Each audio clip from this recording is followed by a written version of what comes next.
তো গাইস এখানটায় কিন্তু আমরা গিফট পেয়েছি শপিং করে। পায়েস এটা মাংস ফ্রিজে পায়েস আছে জানিস ভাই? পায়েস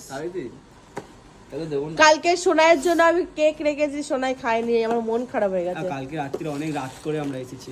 হ্যাঁ তো গাইস কালকে কিন্তু আমরা শপিং করেছি, যেটার জন্য আমরা 200 টাকা দিয়ে 900 টাকার প্রোডাক্ট আমরা কিনতে পেরে গেছি, মানে ফ্রিতে পেয়ে গেছি। তো তাই জন্য এটা আমরা প্যাকে মানে অন করে দেখাচ্ছিলাম। দেখি দেখি একটা খুলে তো দেখাও যে কিরকম দেখতে। স্টিল আছে নাকি ভিতরে? এটা হ্যাঁ গরম গরম রাখার জন্য, বুঝলে? তো হচ্ছে তিনটে, একটার মধ্যে তিনটে, তোমাদেরকে দেখিয়ে দিই কোনটা। এই যে বাটিগুলোতে যারা টিফিন নিয়ে আসতো না আপনারা অনেক বড় লোক। আমার বাড়িতে স্টিলের দিত না, আমার স্টিলের টাইপের বাটি আছে, তারপরে অ্যালুমিনিয়ামের বাটিতে দিত। থালা পিছনে কারা রিলেট করছো গাইস? থালার আওয়াজ আমার বলো, যারা ইংলিশ মিডিয়ামে পড়েছে তারা ইউর বিগিনার।